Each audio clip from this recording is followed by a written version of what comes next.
For more on this, I want to bring in Philip Lenczycki now, an investigative reporter for the Daily Caller News Foundation, China expert himself. Philip, good to have you with us, sir. Hey, Vince, how you doing today? I'm doing well. So Tim Walz, we're now finding out, by his own admission, he lied to us about how frequently he visited China. Why would he do that? Well, I think I'm just about as surprised as anyone else that Waltz wasn't telling the truth on something. His background at this point is, very, very, very, very hard to understand given all the deception or exaggerations that we've now heard. But, just as you said, sort of rounding down from 30 to 15 really leaves us with, a very strange picture of this fellow who has sort of made it, a central piece of the sale that he is, as you just, showed, a China expert, that he is, fluent in Chinese and whatnot. If this isn't the case, then what are we supposed to think of this guy? Yeah, no, that's a great question. And by the way, one of the other pieces here is, I think I've talked about this with you before, the campaign has really downplayed all of his prior bragging about China in the first place. They barely mention it now. Tim Walz is just kind of the goofy guy who appears on stage and waves his arms around like Chris Farley, and then he disappears. And other than that, he really doesn't have any sort of ideological presence in this race. They're not even really emphasizing his commitment to China. Another piece here that we found out, courtesy of the Washington Free Beacon in just the last 24 hours, is that Walz has also lied about the fact that he claimed he was in Hong Kong in May of 1989 during the Tiananmen Square massacre. Here is Tim Walz making that claim back in 2014. As a young man, I was just going to teach high school in Foshan in Guangdong, and was in Hong Kong in May of 89. And as the events were unfolding, several of us went in, and I still remember the train station in Hong Kong. It was a large number, especially European, I think, very angry that we would still go after what had happened. But it was my belief at that time that the diplomacy was going to happen on many levels, certainly people to people, and the opportunity to be in a Chinese high school at that critical time seemed to me to be really important. The Washington Free Beacon discovering, by way of contemporaneous news accounts, that Tim Walz was actually not in Hong Kong at the time. He was here in the United States.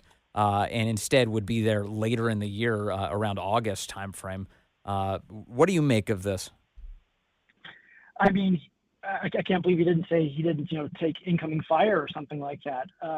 It doesn't really make a lot of sense to me why he would lie about that. We know that, this is a very important, day for him. Apparently he was, married on the anniversary of the Tiananmen Square massacre. So it's unclear to me why he would lie about where he was at that point. It's really kind of hard to pin down, really frankly, where he was at any point in his past. Yeah. He claimed to be there specifically on the date, June 4th, 1989. He said previously, quote, in a 2019 radio interview, he claimed he was there. Here is, let me see if I can play this for you. This is audio of Tim Walz making that claim. When did you live in China? Late 80s. Okay. So, I was there. I see this happening in Hong Kong as a more serious note. I was in Hong Kong on June 4th, 1989, when, of course, Tiananmen Square happened. And I was in China after that. It was very strange because, of course, all outside transmissions were blocked, Voice of America, and, of course, there was no phones or email or anything. So I was kind of out of touch. It took me a month to know the Berlin Wall had fallen when I was living there. He said that on the Chad Hartman show. So as it stands now, Philip Lenczycki, he's just lying about all of this. I think so. That's what it seems like. The question is, why? Why was he telling these exaggerations? I'm not quite sure. One might think that he was, simply trying to, make himself look like he was more familiar with the country than he actually was. Uh-huh. Or there's also a concern that, no, in fact, this is just another lie. He actually might have really gone to China 30 times or more. And it is just that 15 of those times he no longer wishes to acknowledge. Mm-hmm. So when it comes to China and Tim Walz's connections. James Comer and the Oversight Committee released some information yesterday saying that they have an indication from whistleblowers within the Biden administration that DHS, the federal government, has some pretty extensive information about Tim Walz's connections to various Chinese interests. What, if anything, do you infer from that? Especially, this guy's a governor, so we've seen some evidence that the Chinese have very much tried to infiltrate the offices of what looks like typically Democrat governors. How are you reading this, Philip?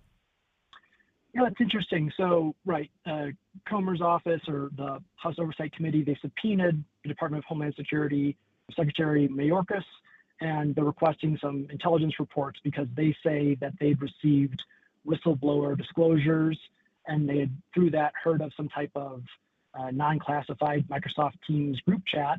Now, this group chat was called Nation State Threat National Functional Team Biweekly Sync.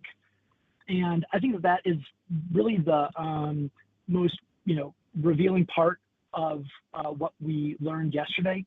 The name of that group chat, again, Nation State Threat National Functional Team. So originally, when Comer wrote this letter, he had just given the acronyms NST, NFT, but later the Hill reported that they'd heard from his office, or from him rather, that it was this Nation State Threat National Functional Team. So, I mean, from that, I would take it to mean that this was some type of meeting that some in DHS have regarding threats coming from nation states such as China. For your name to be brought up in that meeting, that would be quite concerning, I would think. But really, we're kind of waiting around to find out what all might have been said in that and in other classified and unclassified documents that apparently DHS has. So, but going back to the idea that China is trying to get close to, especially these Democrat politicians, we've seen some patterns of in this way. Whether it's Senator Dianne Feinstein and her Chinese spy driver who's with her, Eric Swalwell and his sexual relationship with Fang Fang, or in the case of New York politicians, just new revelations recently that these New York Democrats had very close relationships with what appear to be Chinese assets. This would be consistent, right, if Tim Walz had somebody around him or he himself was involved in some sort of Chinese influence operation. Right. And so the one concern that we, can imagine, but we haven't yet actually seen hard evidence about, is that given that he, is a governor, there has been a lot of reporting in the past about an organization called the Chinese People's Association for Friendship with Foreign Countries. And they are responsible, they serve a Chinese intelligence service and have held a number of different type of events, specifically a governor's forum. And so that's something that Walz might have in the past participated in and or have been approached about. That's something that deserves additional scrutiny, I think. Additionally, as you just mentioned, what we've seen is that there's a lot of politicians on both the left and the right, seemingly more on the left, that have benefited from the financial contributions as well as sort of get out the vote effort from their local Chinese constituents who, unfortunately, it appears are at times sort of being led in a certain direction by individuals working for the aforementioned Chinese intelligence service. And so what we found specifically on Walz related to this was that, yes, in fact, in 2022, individuals associated with this Chinese intelligence service called the United Front Work Department did, in fact, hold a fundraiser for Walz. There's a number of other interactions that they had as well. So that could be another avenue by which they could have, conducted some type of elite capture on him. Well, this is all good information ahead of tonight's debate. People will be able to hear it live right here at 9 o'clock on WMAL. Philip Lenczycki, thank you very much, reporter with the Daily Caller News Foundation. Always good to talk to you, sir.